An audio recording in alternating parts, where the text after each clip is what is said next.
नमस्कार।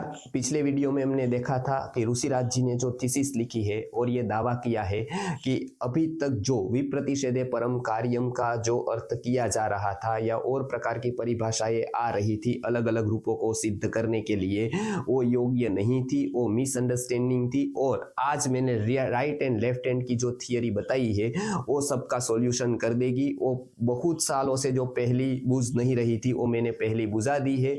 और मेरी जो ये थियरी है यानी ऋषिराज जी की जो थियरी है राइट एंड लेफ्ट हैंड वाली, तो वो योग्य है और वो निर्दोष है, उसमें कोई दोष नहीं है, ऐसा उनका दावा है। हम आज ये सिद्ध कर देंगे शास्त्रों के प्रमाण के साथ कि ये दावा कितना झूठा है। और राइट एंड लेफ्ट हैंड वाली थियरी में प्रथम ग्रास में ही मक्षिका पात है, यानी नजदीक के शब्दों में, कोई कठिन शब्दों में नहीं लेकिन नजदीक के सरल शब्दों में ही बहुत सारे दोष आते हैं। 2 या 3 स्थान पर ही उनकी थियरी सक्सेस होती है, उनकी थियरी बैठती है, लेकिन बाकी के जो लगभग 5 से 10 हजार ऐसे स्थान होंगे जहां पर उसकी थियरी बिल्कुल काम नहीं करेगी। तो उन्होंने 2 या 3 शब्दों को सोचकर यह शॉर्टकट निकाला, लेकिन और शब्दों पर वो बिल्कुल ही लागू नहीं होता है।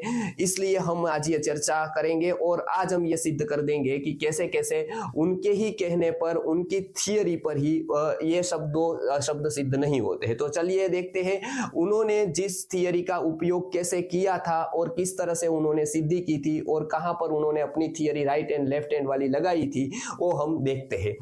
उसमें एक उन्होंने वाक्य पढ़ते वक्त पढ़ा था, वो था देवाः प्रसन्नाः मंत्रैः। उसमें अभी मुख्य बात मंत्रे ही आती थी। मंत्रे ही ये तृतीया विभक्ति का बहुवचन का रूप है अकारांत पुल्लिंग का, जिसमें हम रामे ही कहते हैं, इसी तरह से मंत्रे ही था। अब मंत्र धन बीस था, बहुवचन की विवक्षा में बीस प्रत्यय आता था और मंत्र धन बीस बनता था। अब इस अवस्था में 3 सूत्र प्राप्त होते थे। क्या क्या सूत्र प्राप्त होते थे? पहला सूत्र था सुपी च। वो क्या करता था? तो यया दो सुपी परे अदंत अंग को दीर्घ करता था, यानी वो मंत्रा भी ऐसा रूप बनाता था। पहला सुपी च ऐसा एक था। उसके बाद का ये था अष्टाध्यायी का 7वें अध्याय के तीसरे पाद का 102वां सूत्र। और उसके बाद आता था बहुवचने जल्यत। वो क्या करता था? बहुवचने जल्यत में एत करता था, यहां पर एत करता था तो मंत्रे भी ऐसा रूप सिद्ध होता था जो अनिष्ट था। और अतो बीस ऐस ये भी एक सूत्र था जो यहां लग जाता था और वो 20 के स्थान पर ऐस करता था, यहां कार्य करता था। ये दोनों सूत्र कहां कार्य करते थे? ये अकार को आकार करता था और ये आकार को एकार करता था, लेकिन ये था वो 20 को ऐस करता था, यानी ये यहां कार्य करता था, ये दोनों सूत्र यहां कार्य करते थे। ये स्थिति थी यहां पर। अब हम जो ट्रेडिशनली या तो फिर व्यवस्थित रूप से जो व्याकरण शास्त्र का अध्ययन करते हैं वो क्या कहते थे इस स्थिति में उनका कहना यह था कि ये सूत्र सुपीच पहले काम करने जाएगा, उसको बाध कर, ये पर वाला सूत्र है बहुवचन जल्य, तो ये बाध्य करेगा उसको अपने काम करने देने, क्योंकि ये पर शास्त्र है। विप्रतिषेधे परम कार्यम, ये जो सूत्र है उसके ऊपर ही ऋषिराज जी ने वो पूरा विचार किया और परम का अर्थ राइट हैंड किया था। अब हम क्या करते हैं? परम का अर्थ ये सूत्र करते हैं। विप्रतिषेधे परम कार्यम, अर्थात ये परम कार्य करने जाएगा तो ये कार्य करेगा। अब ये जब कार्य करने जाएगा वो हमको इष्ट नहीं है, उसका कार्य क्या होगा कि वो एत करेगा, तो मंत्रे भी ऐसा रूप बनेगा जो हमको इष्ट नहीं है। तो इसके लिए एक परिभाषा बनाई है, परिभाषा का प्रकरण आता है उसमें, और परिभाषा हम बीच में लाते हैं। पाणिनि मुनि के बाद ये परिभाषा बनाई गई है और ये परिभाषा इसलिए बनाते हैं क्योंकि बहुत जगह पर पाणिनि मुनि को इष्ट जो रूप होते हैं वो सिद्ध करने होते हैं। परिभाषा बनाने का अर्थ ये नहीं है कि पाणिनि मुनि में कोई अपूर्णता है, लेकिन आप शास्त्रों का या दर्शन शास्त्रों का अध्ययन करते हैं तब वो पता चलता है कि कोई भी एक वस्तु लिखी तो वो अपने आप में पूर्ण नहीं होती है। जैसे ब्रह्म सूत्र जैसे सूत्र भी अपने आप में पूर्ण नहीं होते हैं, इसके लिए उसके ऊपर भाष्य लिखने पड़ते हैं, भाष्य के ऊपर व्याख्या लिखनी पड़ती है। वो सभी सपोर्टिव होता है, उसका मतलब ये नहीं है कि वो कोई विरोध कर रहे हैं या मिसअंडरस्टैंडिंग कर रहे हैं। एक भी ग्रंथ, एक भी सूत्र सूत्र, एक भी भाष्य, एक भी ऐसा ग्रंथ नहीं है जिसके ऊपर भाष्य न लिखा गया हो, व्याख्याएं न लिखी गई हो। तो इसका मतलब ये नहीं होता है कि कहीं वो अपूर्ण है। तो इसके ऊपर ये जो आता है अतोबिस एस, वो क्या बताता, तो वो क्या रोल आता है उसमें, वो अपवाद की एक थियरी आती है, वो परिभाषा उसको कहते हैं, और वो परिभाषा है पूर्व पर नित्यांतरंग अपवादानाम उत्तरोत्तरम बलीय। यानी कि ये सब उत्तरोत्तर बलीय होता है तो अपवाद बलीय हो जाता है, क्योंकि वो निरवकाश होता है।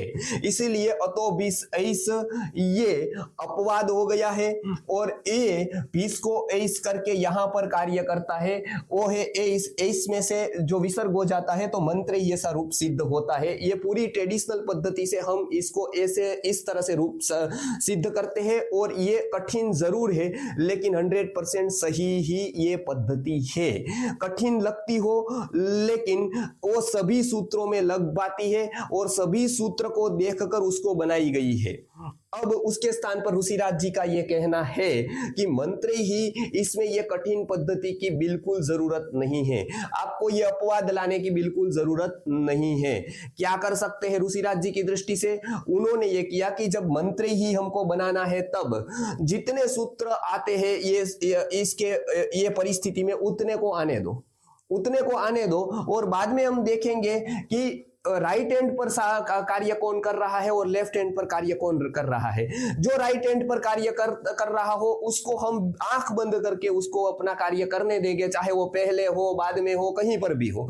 लेकिन राइट एंड विप्रतिषेधे परम कार्यम का उन्होंने ये अर्थ किया है कि जो राइट एंड पर कार्य करता है उसको प्रायोरिटी दी जाए और वही कार्य करे, और बाकी का कहीं पर भी कोई भी सूत्र हो कार्य न करे, ऐसा उनका कहना है। आपादरम्य ये लगता है, सुनने में भी अच्छा लगता है, सरल भी लगता है, शॉर्टकट निकाल दिया, क्रांति कर दी ऐसा लगता है। तो चलिए हम देखते हैं कि ये क्रांति कहां तक जाती है। तो यहां पर यह स्थिति थी, मंत्र ही ऐसा लिखा था, उसमें स्थिति ये थी मंत्र प्लस धन भीष, उसमें 3 सूत्र लगते थे, हमने बता दिया था, सुपीच बहुवचने जल्यत अतो भीष ऐस, ये 3 सूत्र लगते थे। 3 सूत्र में सुपीच ये अदंत अंग को दीर्घ करता था, बहुवचने जल्यत ये इसको एत करता था, और ये दोनों यहां पर कार्य करते थे अकार पर। अब अतो 20 ऐसे यहां पर कार्य करता था, 20 को ऐस करता था। तो उनकी दृष्टि से राइट हैंड वाला कार्य ये सूत्र करता है। अब बात की कोई जरूरत नहीं, सीधा ये सूत्र लगा दो, सीधा ऐत्व कर दो और मंत्र ही रूप सिद्ध कर दो। सीधी बात, शॉर्टकट हो गया, कोई झंझट नहीं, और यहां पर ये सिद्ध हो गया, बात बन गई, मंत्र ही में बन गई। तो उनको लगा सब जगह बात बन गई। अब एक जगह तो बात बन गई, लेकिन पाणिनि को एक जगह बात नहीं बनानी है। व्याकरण शास्त्र के जितने शब्द है, जितने धातुएं हैं, उसके ऊपर पूरा का पूरा कार्य करना है। एक में बात नहीं बनानी है कि एक में बात बनाकर पाणिनि मुनि को प्रसिद्ध नहीं हो जाना है। उनको 4000 सूत्रों से हजारों लाखों शब्द सिद्ध करने हैं। तो इसके लिए ऋषिराज पोपट जी की दृष्टि से यहां बात बन गई, उन्होंने मान लिया कि सब जगह बात बन गई है। तो ये कठिन थियरी का कोई काम नहीं है। अब थोड़ा आगे देखते, ज्यादा दूर देखने की जरूरत ही नहीं थी। सामान्य बुद्धि वाला व्यक्ति भी इसको मंत्र शब्द को ही पूरे 7 विभक्ति में चलाकर देखता और ये थियरी को लगाता तो उसको वहीं पर बाध आ जाता, दूसरे शब्द तक जाने की जरूरत ही नहीं थी। एक मंत्र शब्द 7 विभक्ति में वो देखता तो तुरंत आता, उसके ठीक बाद में चतुर्थी विभक्ति का बहुवचन मंत्रेभ्यः। अब ज्यादा दूर हम गए नहीं, तृतीया बहुवचन था, उसके जगह पर हम चतुर्थी बहुवचन में पहुंचे हैं। अभी ज्यादा दूर गए नहीं है, बहुत विचार किया नहीं है, ये केवल 6 मिनट का विचार था। 6 मिनट विचार हम करते, अगले स्थान पर चेक करते कि यहां पर मैंने वो किया, वो चेक तो करूं मैं कि वो सब जगह तो लख अभी हो रहा है ना, वो चेक करते तो उनको यहां पर ही पता चल जाता कि ये थियरी तो आगे के शब्द में ही नहीं चलती है। अब देखिए क्या होता है यहां पर। अब यहां पर मंत्र है, उसके बाद भ्यस है। अब यहां पर भी 2 सूत्र की प्राप्ति होती है। सुपीच, यहाँ 2 सुपी परे, वो दीर्घ करने के लिए प्रवृत्त होता है अकारांत को, और उसके बाद में उसी में बहुवचने जल्येत ये सूत्र आता है जो जला दो बहुवचने सुपी अदंत अंग को जो एत करता है। तो यहां पर सुपीच और बहुवचने जल्येत ये दोनों सूत्र की प्राप्ति होती है। हम हमारी दृष्टि से कहे कि हम क्या करते हैं इसमें, जो एक ट्रेडिशन है और बहुत विचार करके वो ट्रेडिशन को आगे बढ़ाया गया है। बाबा वाक्यम प्रमाणम ऐसा मानकर जो भी किसी ने कह दिया प्राचीन ऋषियों ने तो हमने स्वीकार कर लिया, ऐसा कतई ही नहीं किया है। उसको पूरे तर्क के साथ, तर्क के मंथन पे मथने के बाद जो जो योग्य लगा वही हमने स्वीकार किया है। तो यहाँ पर क्या स्थिति हुई है, सुपीच बहुवचन जल्यताया, हमारी दृष्टि से सीधा बात है, यहाँ पर तो अपवाद लाने की जरूरत नहीं है। यहाँ पर सीधे सीधा क्या हुआ, सुपीच 7 3 102 का है और बहुवचन जलियत 7 3 103 का है। सीधी बात है। विप्रतिषेधे परम कार्यम को लेकर हमने यही सूत्र से पर का कार्य बहुवचन जलियत को लेकर यहाँ काम किया, बहुवचन जलियत से ए कर दिया हमने। तो मंत्र से एकार आते ही मंत्रेभ्यः बन गया। अब ये हमने सीधी रीत से किया, यहाँ कोई थियरी नहीं लाई है, एकदम सीधी बात है यहाँ पर। अब ऋषिराज जी की थियरी से देखते हैं। ऋषिराज जी की थियरी यहाँ लग गई थी, क्योंकि यहाँ एक दो कार्य जो सूत्र कर रहे थे वो यहाँ कर रहे थे और एक सूत्र यहाँ कर रहा था, इसलिए उसने राइट एंड पर ये कार्य कर दिया और मान लिया कि सब जगह ये हो जाएगा। आगे ही बात नहीं बनी। देखिए यहाँ पर क्या करेंगे, यहाँ पर मंत्र धन भ्यस है, यहाँ पर मंत्र धन भ्यस है, तो यहाँ सुपीच भी त्र के स्थान पर यानी अ के स्थान पर ही कार्य करेगा और बहुवचन जलियत भी इसी का एकार करने को जाएगा। तो यहाँ पर दोनों एक जगह कार्य कर रहे हैं। दोनों जब एक जगह कार्य कर रहे हैं तो राइट एंड लेफ्ट हैंड की कोई थियरी ही नहीं लगेगी। इसके लिए उनको बिल्कुल पाणिनि व्याकरण से अलग एक थियरी बनानी पड़ेगी। मंत्रेभ्यः सिद्ध करने के लिए आगे नहीं गए हैं, तृतीय बहुवचन से चतुर्थी बहुवचन तक ही हम आए हैं। वो चतुर्थी बहुवचन उनके किए गए अर्थ पर यानी विप्रतिषेधे परम कार्यम, इसका उन्होंने राइट एंड के कार्य करना, पर का कार्य नहीं करना, ये एक जो थियरी दी उसमें मंत्रेभ्यः वो कभी भी सिद्ध नहीं कर पाएंगे। तो ये बस चतुर्थी बहुवचन का रूप सिद्ध नहीं होगा तो पंचमी का भी नहीं होगा, पंचमी का नहीं होगा तो ये रूप सिद्ध करने के लिए एक अलग पूरी की पूरी प्रक्रिया बिठानी पड़ेगी जो बहुत कठिन होगी। ये तो बिल्कुल हम आगे आए हैं, लाखों शब्द बाकी है, अभी का बिल्कुल का पास का शब्द पर लाए हैं, तभी उनका जो फॉर्मूला है वो सक्सेस नहीं होता है, वही यहाँ पर गड़बड़ आ जाता है। उसको बहुत सारी, अच्छा वो मान रहे कि परिभाषा की जरूरत नहीं है, यहाँ कितनी प्रक्रिया की और कितने सूत्रों की जरूरत पड़ेगी मंत्रेभ्यः बनाने के लिए, ये दोनों के अलावा और एक सूत्र की जरूरत पड़ेगी, वो लाएंगे तो और प्रक्रियाओं की जरूरत पड़ेगी, वो बहुत ही दीर्घ होगा आपात रम्य बना लगने पर भी। इसके लिए ये जो परिभाषा का फॉर्मूला 100% सही है और ऋषिराज पोपट जी यहीं पर फंस जाते हैं मंत्रेभ्यः पर ही। ये तो एक उदाहरण दिया है। अब हम देते हैं दूसरा उदाहरण उनकी थीसिस पर। अब ये बिल्कुल ही मंत्र ही वो जो थियरी से बना रहे थे उसमें ज्यादा दूर जाने की जरूरत नहीं, मंत्रेभ्यः में ही फंस गए हैं वो।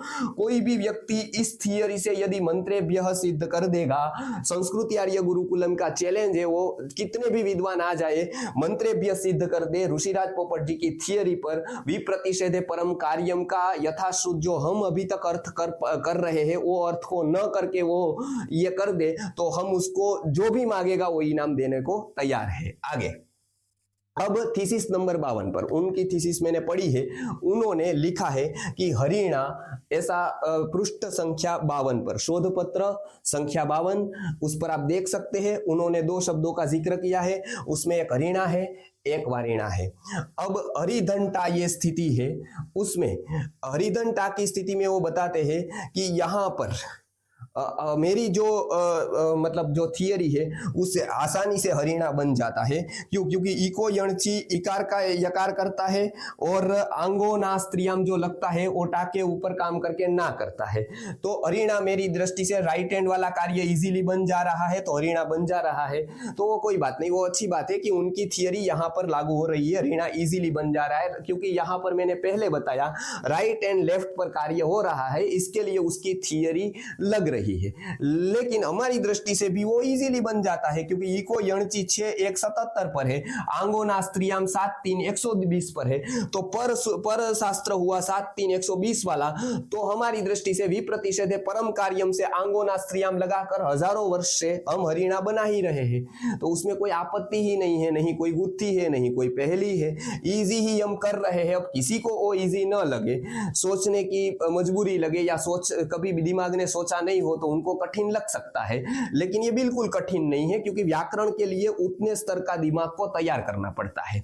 तो ये एक अरीना की जो थियरी उन्होंने पृष्ठ संख्या 52 पर बताई है, और वो बताते हैं कि ट्रेडिशनल पद्धति औढव वाली है, कठिन है। कुछ कठिन नहीं है, सालों से कर रहे हैं, सब जगह लगती है, तो उनको कठिन लगी क्योंकि वो उनकी मर्यादा है, उनकी न्यूनता है दिमाग की, इसके लिए उनको ये कठिन लगती है। बिल्कुल कठिन नहीं लगती है जो व्यवस्थित रूप से पढ़ते हैं उनको। अब हम जाते हैं मनोरथ के ऊपर। उनके दोष हम बताते हैं अभी कि ये स्थान पर तो दोनों को सिद्ध कर देंगे वो, लेकिन मनोरथ में क्या स्थिति होगी? मनोरथ में भी वो सिद्ध नहीं कर पाएंगे, क्योंकि मनस रथ ऐसी स्थिति है, उसमें सस जुस रू से मन धन रू धन रथा आता है। अब ये अवस्था में रो री, ये रू का र का जो लोप करने आएगा, रो री, वो है 8 3 14 पर, वो है उसको बांधकर हसी च ओ लग जाएगा। हसी च लग कर यहाँ पर मनोरथ हमारी दृष्टि से तो बन जाएगा, हमारी दृष्टि से तो बन जाएगा, लेकिन उनकी दृष्टि से दोनों कार्य एक जगह हो रहे हैं। राइट एंड लेफ्ट हैंड की थियरी यहाँ पर नहीं लगेगी, क्योंकि दोनों कार्य र को लेकर हो रहे हैं। इसके लिए जहां राइट एंड लेफ्ट हैंड पर कार्य नहीं हो रहा है, वहां पर एक ही जगह कार्य हो रहा है, वहां पर वो इष्ट रूप मनोरथ सिद्ध नहीं कर पाएंगे। उसके लिए उनको प्रक्रियांतर का सूत्रांतर बनाने पड़ेंगे, और वो पूरी की पूरी प्रक्रिया बैठानी पड़ेगी, जो अल्पज्ञानियों के लिए दुष्कर ही नहीं अशक्य है। तो इसके लिए मनोरथ नाम के शब्द की वो सिद्धि नहीं कर पाएंगे। ऐसी स्थिति में ज्यादा दूर जाने की जरूरत नहीं है। आप जब धातु रूपावली का अभ्यास करेंगे तो भू सत्तायाम, ये धातु आपको पहले ही नजर में आएगा, पहले ही सीखने को मिलेगा। भू सत्तायाम, भू सत्तायाम से भवती रूप बनता है।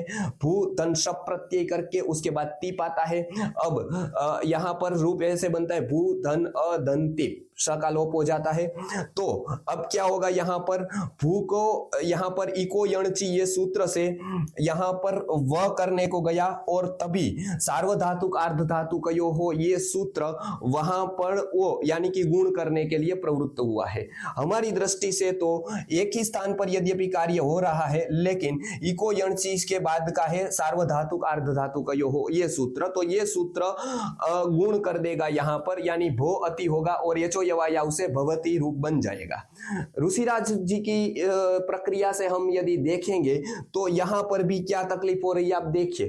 धातु रूपावली का पहला धातु है, धातु गण पूरा बाकी है, पूरे के पूरे धातु बाकी है, अभी वहां देखा ही नहीं, हमने तो सीधी धातु रूपावली खोली और ऋषिराज जी का ये फॉर्मूला यहां पर लगता है कि नहीं वो चेक किया, वो यहां पर ही फेल हो गया। कैसे? यहां पर देखिए इको यणची भी यहां पर ऊपर कार्य करता है, और सार्वधातुक अर्धधातु का यो हो वो भी यहां पर ही कार्य करता है। तो दोनों एक ही जगह पर कार्य करते हैं, तो यहां पर राइट हैंड और लेफ्ट हैंड का फॉर्मूला नहीं लगेगा, वो तब लगेगा जब अलग अलग जगह पर कार्य हो रहे हो। ये एक ही जगह पर कार्य हो रहा है, यहां पर भवती वो नहीं बना पाएंगे, क्योंकि यहां पर विप्रतिषेधे परम कार्यम हमने जो लगाकर अर्थ किया, वो वहां पर क्या करेंगे, right hand and left hand का फॉर्मूला यहां पर भवती में नहीं लगेगा।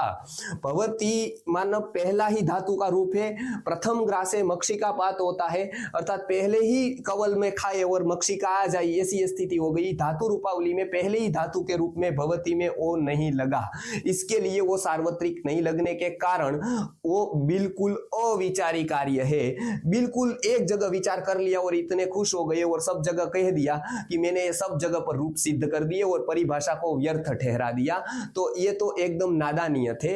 इतना देखते कि भवती में भवती कैसे सिद्ध होगा तो उनको पता चल जाता। अब एक न्याय शास्त्र की दृष्टि से जो बहुत बड़ा दोष है, क्योंकि नैयायिक बुद्धि के हिमालय कहे जाते हैं, सोचना ही उनका पेशा रहा है, उनका कार्य रहा है। व्युत्पत्तिवाद नामक ग्रंथ गदाधर भट्टाचार्य जी ने बहुत अच्छी तरह से अनेक प्रकार की व्युत्पत्ति करके व्याकरण के शब्दों को सिद्ध करने की एक पद्धति बताई है, और अनेक जगह पर जो कॉम्प्लिकेटेड प्लेसेस थे उन्होंने बहुत सोचा है। 6 महीने ऋषिराज जी कहते हैं कि सोच सोच कर मैं थक गया और बाद में स्विमिंग करने गया, वहां गया। गदाधर भट्टाचार्य ने एक जगह बैठकर 14 साल सोचा है। कितना दिमाग होगा, 14 साल थके नहीं, हारे नहीं और लगे रहे। तो उन्होंने 22 ग्रंथ व्याकरण के न्याय के दिए, उसमें व्याकरण के ऊपर का बहुत प्रसिद्ध ग्रंथ व्युत्पत्तिवाद है। वो व्युत्पत्तिवाद नामक ग्रंथ में बताया गया है कि सबसे बड़ा दोष ये होता है कि यदि पाणिनि मुनि के मन में ये था कि नहीं हमको समझना है, तो यदि ग्रंथकार के कोई रीति हम ऐसी अपनाते हैं और वो रीति से यदि ग्रंथकार का सूत्र करना व्यर्थ हो जाए या सूत्र में कोई भी जो उन्होंने ग्रहण किया है वो शब्द व्यर्थ हो जाए, वो शब्द वैयर्थ्य और सूत्र वैयर्थ्य सबसे बड़ा दोष माना जाता है। क्यों? क्योंकि अर्धमात्रा लाघवेन पुत्र जन्मोत्सवम मन्यन्ते वैयाकरणाः, यानी कि आधी मात्रा लाघव में वैयाकरण कुछ भी कर सकते हैं आधी मात्रा लाघव करने के लिए। तो यहाँ पर सबसे बड़ा दोष अभी देना बाकी है जो किसी ने नहीं दिया है, वो है एक पाणिनि मुनि ने का यदि मन में विप्रतिषेधे परम कार्यम सूत्र लिखते वक्त यदि ये विचार नहीं होता कि विप्रतिषेधे परम कार्यम से पर शास्त्र को ग्रहण किया जाए, तो उसमें दो दोष प्रसक्त होते हैं। पहला, पूर्वत्रा असिद्धम लिखना व्यर्थ हो जाता। यदि पर शास्त्र नहीं है तो पूर्व क्या है? तो पूर्वत्रा सिद्धम सूत्र है, यह परिभाषा नहीं है। पूर्वत्रा सिद्धम सूत्र व्यर्थ हो जाता, या तो उनकी अलग व्याख्या लाइट एंड लेफ्ट की थियरी के अनुसार करनी पड़ती, तो पूर्वत्रा सिद्धम में बहुत कॉम्प्लिकेशंस आएंगे अभी ये सूत्र में ही। दूसरा सबसे बड़ा जो दोष है वैयर्थ्य का, वो अब मैं दिखा रहा हूं, वो है उपैधते में। जब उपैधते रूप किसी को पता है, उपधन एधते ये स्थिति है।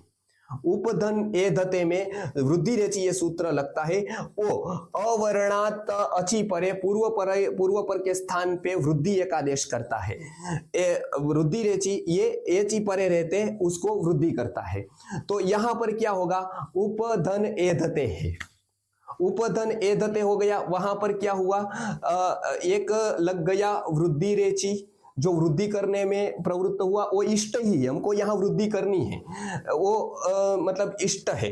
तो इसको बांध कर जो एक हुआ कि वो 6:1 वाला सूत्र यहाँ पर आया, और वो उसका है एत्येदत्युत्सु। अब ये वृद्धि ये करता था, तो ये एत्येदत्युत्सु सूत्र से हमने क्या किया? उसमें उपैधते बनाया। उपोह जैसे बनता है ऐसे उपैधते बनाया। तो वृद्धि काम कर रही थी, वृद्धि रेचि ये सूत्र से वृद्धि बन जा रही थी। तो हमने ये क्यों किया? पाणिनि मुनि ने एति और एधति का ग्रहण ये सूत्र में क्यों किया? ये प्रश्न आता है। ये काम वृद्धि रेचि कर सकती थी, सूत्र कर सकता था।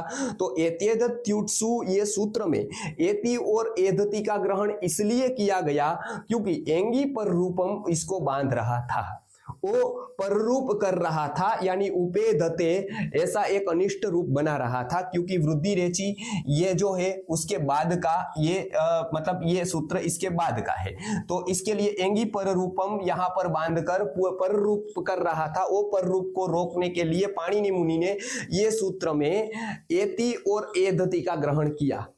यदि हम विप्रतिषेधे परम कार्यम से ऐसा न माने कि पाणिनि मुनि के मन में नहीं था, तो सूत्रकार का यहाँ पर एति और एधति ग्रहण करना बिल्कुल व्यर्थ हो जाएगा।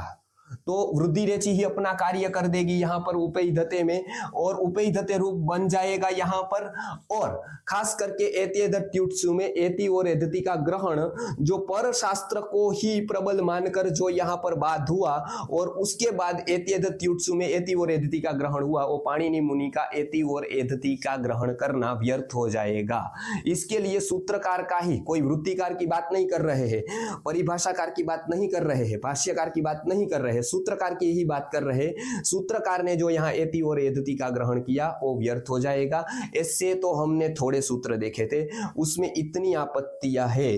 तो यदि हम ज्यादा सूत्र देखते जाएंगे तो ये सूत्र की कितनी आपत्तियां होगी, ये जानकर ज्यादा सूत्र का हम अभी अभ्यास कर रहे हैं। और भी लोग कमेंट में बताए कि वो लोग क्या क्या आपत्ति इसमें आ सकती है ऋषिराज थियरी की दृष्टि से। तो राइट एंड लेफ्ट हैंड वाली जो थियरी उन्होंने दी है अपनी थीसिस में, वो बहुत दोषों से युक्त है। और भी लोग बताए कि इसके, ये तो हमने इतने शब्द देखे हैं तो इतनी आपत्तियां भी आई है, तो और भी हम शब्द देखते जाएंगे तो ये फॉर्मूला वहां पर नहीं लगेगा राइट एंड लेफ्ट हैंड वाला। लेकिन विप्रतिषेधे परम कार्यम का जो हम अर्थ कर रहे हैं और अपवाद सूत्र का जो हम अर्थ कर रहे हैं निरवकाशो विधि, ये मानकर वही जो लाइन है वही शब्द सिद्धि सर्व शब्द की सिद्धि के लिए योग्य है, पर्याप्त है, उसके ऊपर पूरा विचार दिया है। और ये ये जो थियरी है उसमें इतने सारे दोस्तों भी केवल ना केवल हम 10-15 शब्द देखे तभी मिल गए हैं, और भी अनेक शब्दों में दोष आ सकते हैं। तो कमेंट करके आप अवश्य बताइए, और भी वैयाकरण लोग हैं वो कमेंट करके आप बताइए कि किस किस शब्द में ऐसे दोष आ सकते हैं, और आपके कोई प्रश्न है तो भी हमको वहां पर बताइए, आपके कोई सूचन है तो भी आप कमेंट करके बताइए। तो ऐसे ही आज एक स्वाध्याय में हमको एक जो प्रसंग मिला, और वो प्रसंग में हमने संस्कृति आर्य गुरुकुलम की ओर से स्पष्टता देनी चाहिए कि इसमें क्या वास्तविकता है, क्या तथ्य है। जो व्याकरण और न्याय हमारे विषय रहे हैं वो विषय पर क्या तथ्य है, क्या सत्य है वो समाज समझे, और जो लोग को संतुष्टि नहीं थी और जगह से, या तो फिर वो लोग जानना चाहते थे अधिक, तो उनके लिए हमने ये एक पूरा का पूरा वीडियो इस थीसिस में जो दिया है, और उन्होंने जो दावा किया है द्वेष भाव से रहित होकर, किसी भी प्रकार के पूर्वग्रह से रहित होकर, जो सत्य और तथ्य था वो प्रमाणों के साथ यहाँ परोसा है। और भी किसी को कोई प्रश्न है व्याकरण के बारे में या न्याय के बारे में तो वो पूछ सकते हैं, और भी कहीं पर इसी में भी प्रश्न है तो भी वो अपना मंतव्य या अपना प्रश्न रजू कर सकते हैं। नमस्कार।